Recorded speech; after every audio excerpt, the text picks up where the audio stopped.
Today, researchers have rediscovered ancient evidence from the time of Christ that reveals exactly how and why the rapture must occur. Find out more on today's episode of A View from the Wall.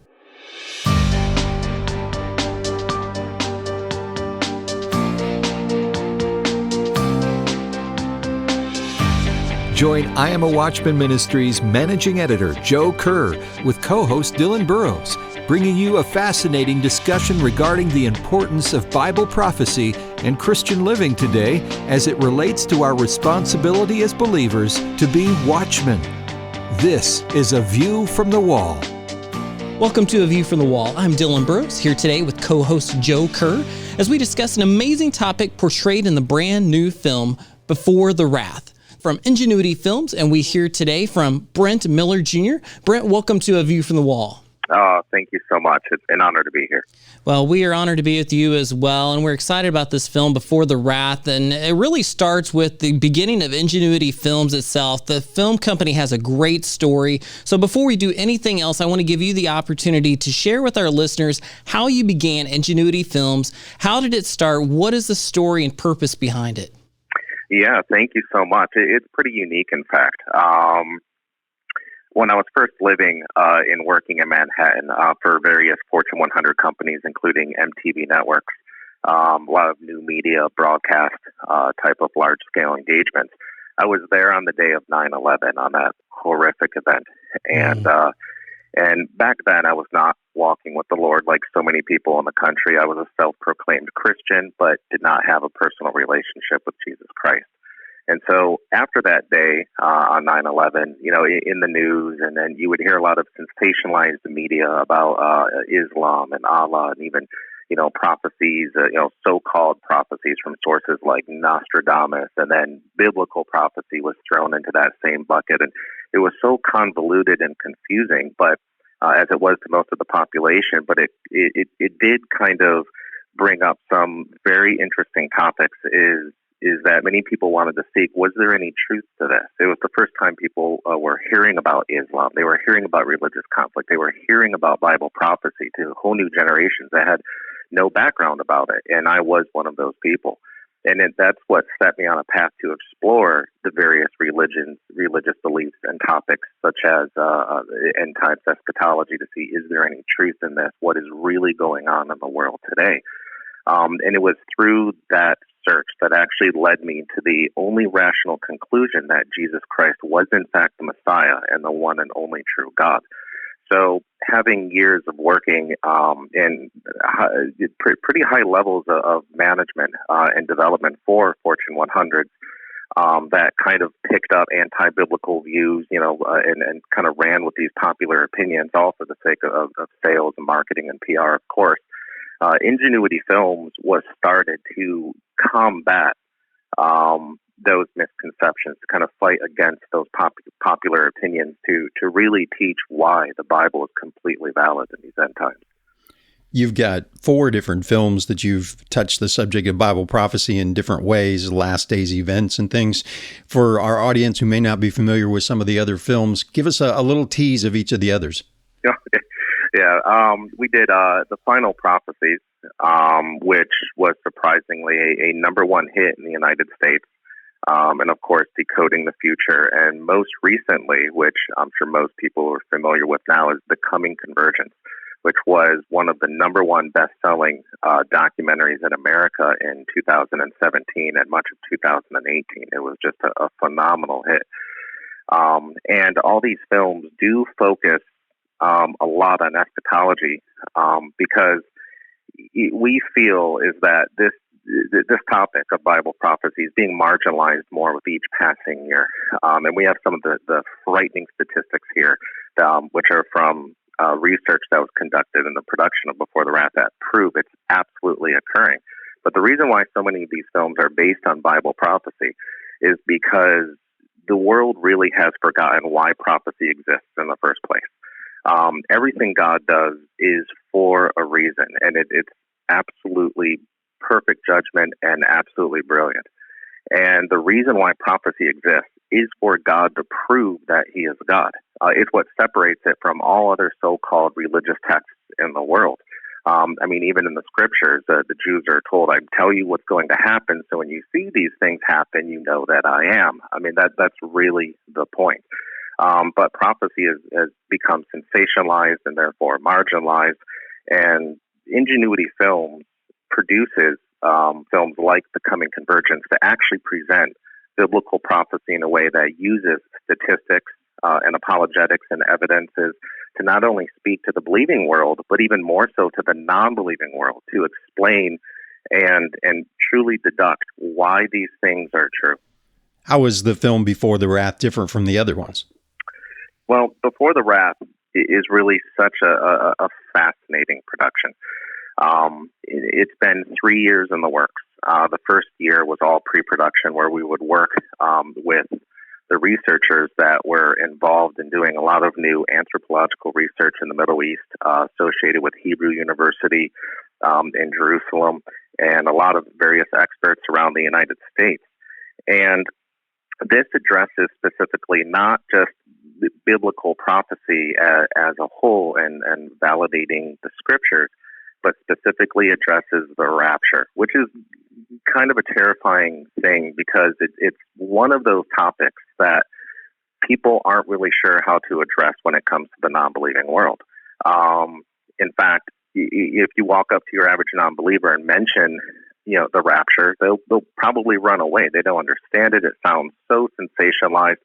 And the tragedy is that even most Christians today, and this is a growing trend, don't even understand it. They don't understand why it has to happen. There's tremendous amount of infighting and contention regarding the timing, and even if it's actually going to happen. What we discovered during this research is that when it comes to the timing of the rapture, surprisingly, only 36% of Christians in the United States actually believe in a pre-tribulation rapture. You have 4% that believe in the mid-trib, 18% in the post-trib, and it breaks down more and more after that to many different various beliefs. But keep in mind, if 36% of self-proclaimed Christians in the West believe in the pre-trib rapture, that means the majority of Christians as a whole don't believe in any one thing. It's all over the place. And so the contention is really increasing. So when you have this kind of division within the church, no wonder why we're not adequately explaining things like the rapture or even the return of Christ to the non-believing world. If the church, if you will, doesn't even understand how these things are going to happen, well, how can we explain it to others? Right. Well, that's such a key point. But one thing I love about this new film, Before the Wrath, is the array of experts that you have involved in this. Tell us briefly before we go to break some of the people involved in the film, and then when we come back, we can talk more about that. Yeah, absolutely. We have what is arguably one of the most amazing rosters of Bible prophecy experts I've ever seen in a prophecy film. We have Jack Hibbs, Jan Markell from Olive Tree Ministries, J.D. Farag, Amir Safadi from Behold Israel, Jay McCarl, and the executive director, Scott McConnell from Lifeway Research, which was involved in a lot of the trend lines and the data that we got from Christianity here in the West, and kind of how it's changing some of these terrifying and frightening trends.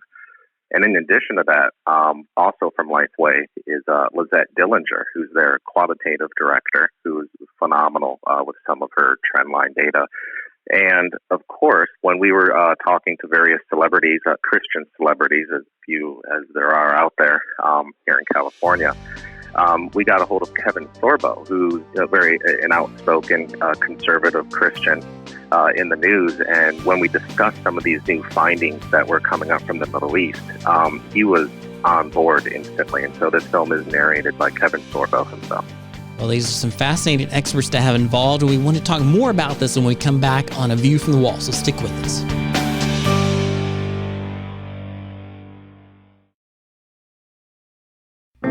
From I Am a Watchman Ministries, here's today's I Am a Watchman Minute. Did you know we are living in a time when Bible prophecies are being fulfilled? In fact, more prophecies have been fulfilled in the last 70 years than in the 700 years leading up to that point in history. God is on the move. I understand why some may have reservations about studying prophecy. Much about the future is troubling. And yes, the ominous events in the book of Revelation are coming, but wonderful things are also coming. Bible prophecy references the glorious appearing, reward for believers, the wedding feast of the Lamb, and the millennial reign of Christ. And before any of those events, Jesus will come in the rapture to rescue his people. Are you ready for the Lord's return? We hope you'll take advantage of free I Am a Watchman resources to learn more. Be bold, be faithful, be a watchman. IamAWatchman.com.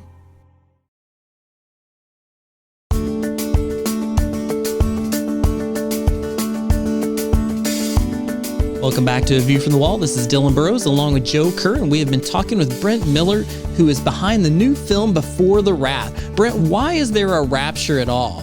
Because we want people to see the film and discover the full answer. So what can you tell us about that question, the rapture? I mean, that's really the biggest question, isn't it? Why is there a rapture? And of course. Surprisingly, that's one that even most Christians can't answer today. Never mind the non-believing world. In fact, because so many don't understand why it has to happen, why there's one at all, is that I previously mentioned that 36% of Christians believe in a pre-trib rapture, and there's a lot of contention about the timing of it. But what I didn't mention, and what's probably the most shocking, is that 25% of all Christians and pastors actually no longer believe in the rapture. 1 out of 4. And that is a shocking statistic, and one that's actually growing by the year. And it's for that very reason, that we don't understand why the rapture has to happen. To most people, and especially the non-believing world, it sounds so sensationalized that they don't really give it a lot of thought.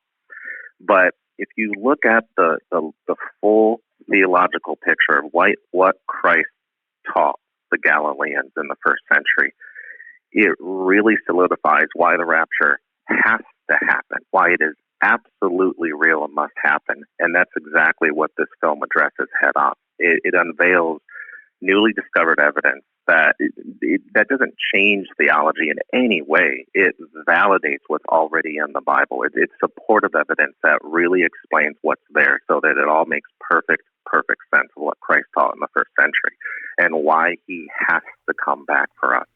Okay, you brought that up, and I'm an amateur archaeologist, just returned from Israel. Of course, they're discovering things under parking lots over there. You refer to lost evidence from the time of Christ. Without giving away too much, because we definitely want people to see the movie, what evidence has been found recently that specifically validates the rapture as opposed to the city of David or any of the other things that have been discovered there recently? Mm-hmm. Well, it's funny you should mention that, finding it under parking lots. That's absolutely true. In fact, even interviewing Jack Hibbs, whom I talk to every now and then about various discoveries, he said you can't even sink a shovel into the ground without pulling up evidence in Israel these days, and it's absolutely true. But the evidence, this is why I think it's gone so unnoticed for centuries. And why only now is this being unveiled in the film Before the Wrath, and it's never been discussed before, even though parts and pieces of it have. The full picture, the full conclusion has never been presented, and that's what really separates Wrath from anything that has ever been released in regards to the rapture. And it's really a twofold approach here. Is that one, there is some archaeological evidence, but the new archaeological evidence has been brought up. And I'll give you just a little quick example in a second. It also supports what they're discovering in the field of anthropology. Now, we have to step back and remember that we know that Jesus was Jewish, but what we don't really consider is that he was more than that. He was a Galilean, specifically. And what we're now discovering is that the Galileans had specific cultural differences from the epicenter of Jewish activity, which is in Jerusalem back in the first century. And remember, most of Jesus' disciples were Galileans. And so they had certain things in their customs that were truly set apart from anyone else in the entire rest of the world, including other Jews in other parts of Israel. And so when Jesus spoke to his disciples specifically, and also specifically about the end of days, about his return, about the rapture specifically, and that's the shocking part, he related to them in ways that directly was understood by a Galilean viewpoint, not just a Jewish viewpoint.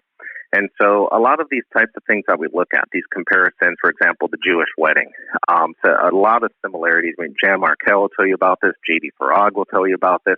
Most theologians and good pastors know a lot about these comparisons.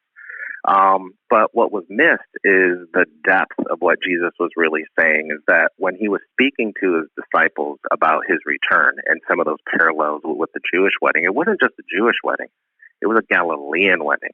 And there's some big differences, ones that actually make the rapture kind of puts it more into focus. And even though I could go on forever about some of these discoveries, here's one example. Just even understanding the depth of what Jesus meant by he's going to return as a thief in the night. We have to step back and remember that Jesus used parables, pictures, etc., to kind of explain the things of heaven, to kind of explain the spiritual truths that kind of cross different cultural barriers. And so when he explained things, for example, to his disciples, he used their culture and understanding so that they could understand the bigger truth, the spiritual truths of God. So when he was talking about his return and that he would return as a thief in the night, that they understood, that he would return as a thief in the night in the end times, a lot of us take that for granted, say, well, that's just the way God wants to do it. Yes, but not exactly. There's a reason behind it. There's a reason why Christ must return as a thief in the night, and it's one that the Galileans completely understood, and it's 100% about the rapture. And the rapture is absolutely, when you see the big picture of what Christ taught the Galileans about his return and the end of days, and why he had to go away to prepare a place, and why it said he's going to return as a thief in the night, and you look at the why, the rapture ends up being such an integral part of the entire plan of God in the end times that you realize that you can't remove it. You can't remove it. It's just that we've, in our Western minds, 2,000 years separated from the original culture that completely understood a lot of these concepts that Christ was teaching his disciples and others, that we've forgotten why it has to happen. We're so focused on the timing that we don't stop and ask why. And it's that why that is the key to understanding why not only the rapture is real and must happen, but it's also the key as to explaining why this is absolutely real to non-believers that just cannot wrap their head around the concept. And for those of you listening, remember this is beforethewrath.com is the film website. We'll be back with more on the topic in just a moment here on A View from the Wall. Stick with us.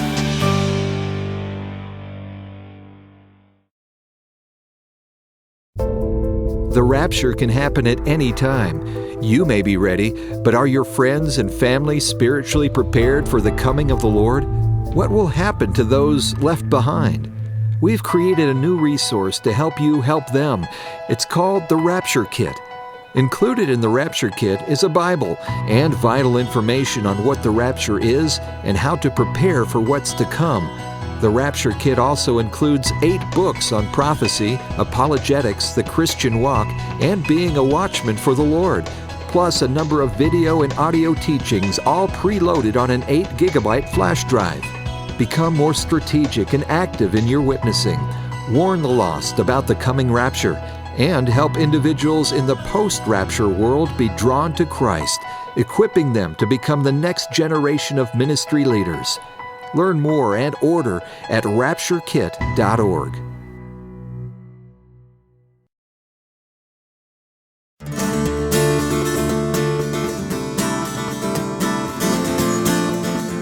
Welcome back to A View from the Wall. This is Dylan and Joe, and we've been talking with Brent Miller Jr. about his new film, Before the Wrath. And it's exciting to me to see a refreshing Christian film that's made with amazing quality, with top experts in the field, highly biblically accurate, but also well produced. Now, we don't sometimes see that in the Christian film genre, even though that's changing more today. But I want to take a little bit of time and let Brent today talk about some of the special aspects of the film that I think are compelling and really will want to make you go to beforethewrath.com and get a copy of it today. Go ahead and share a little bit about that if you would, Brent. Oh, yeah. Thank you so much. Well, when it comes to the production of Before the Wrath, I think for most people, when you see the trailer, you kind of see the direction this whole film was heading. And even though it's a docudrama, it's it's just that. It's a drama. And even the people we've seen who have been here in the production office, who have seen kind of rough screeners and rough cuts of it, have been absolutely blown away about how captivating and attention-grabbing it is. And I think why we're not seeing that as much in the world today when it comes to Christian productions is because a lot of Christian producers are producing Christian films purely for the Christian audience. And there is nothing wrong with that, obviously. There's some fantastic Christian films. I try to see every single one in the theater and just to support the industry. And there's some that are phenomenal.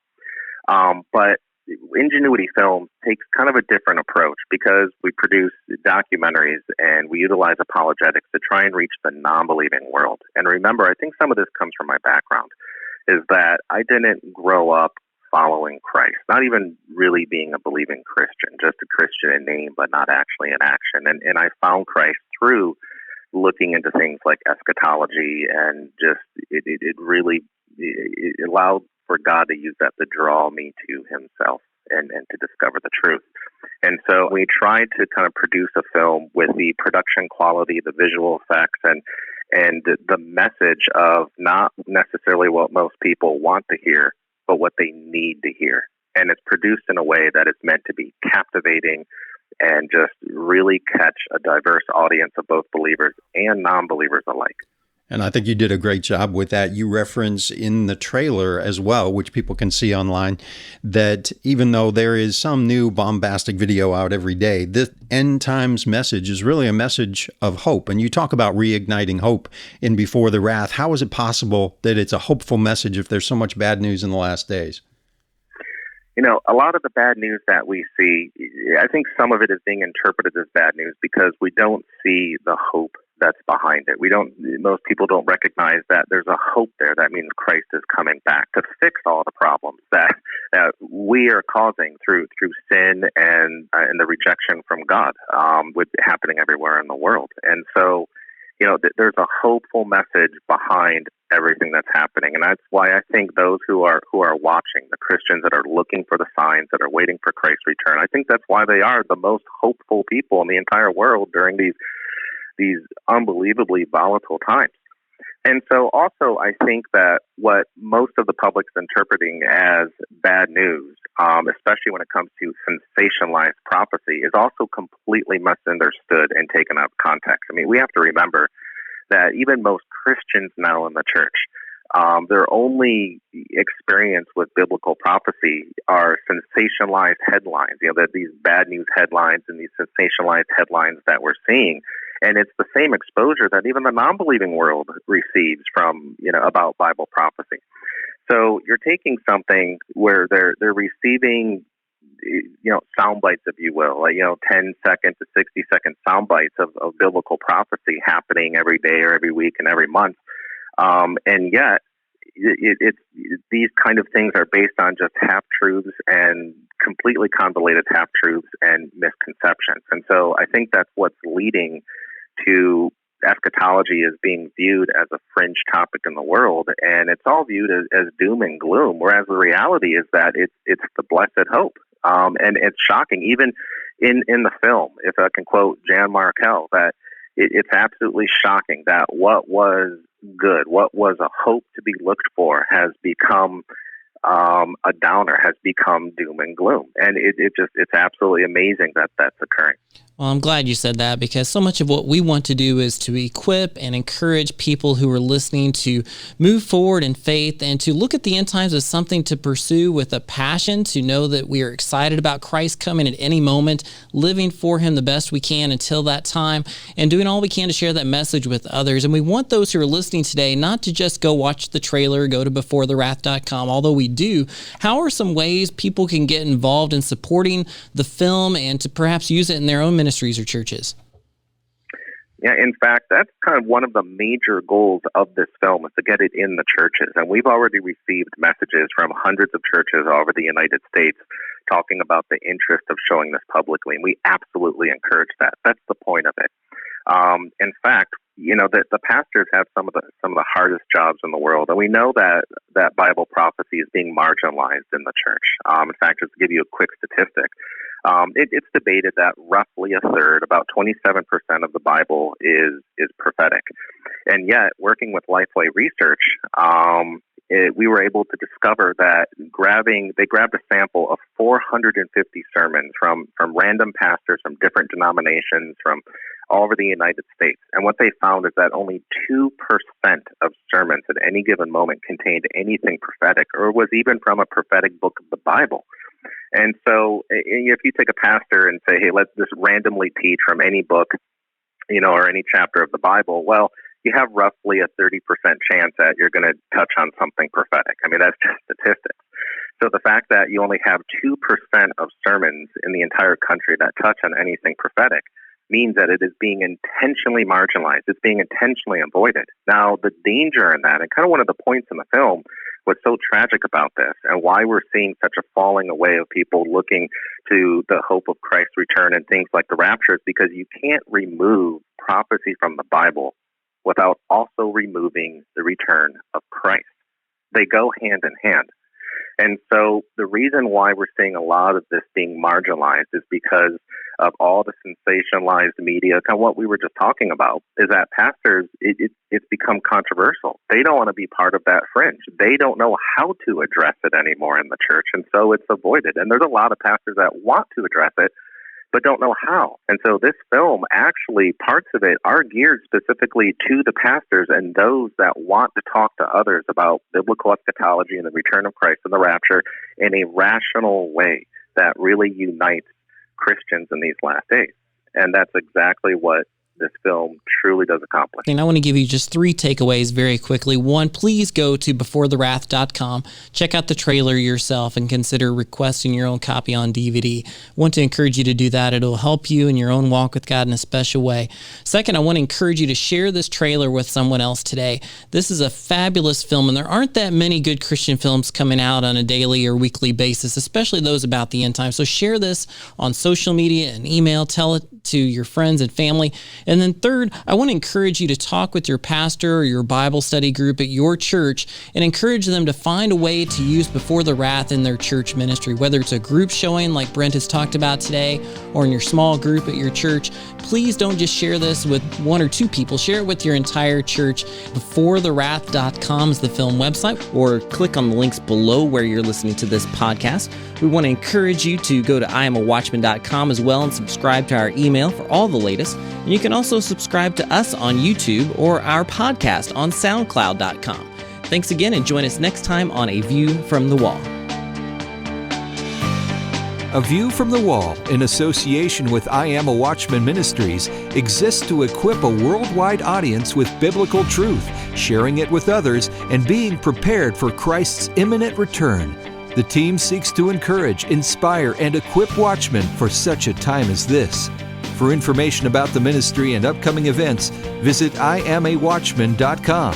A View from the Wall is made possible by the team of dedicated pastors, editors, and the many contributors of I Am a Watchman Ministries.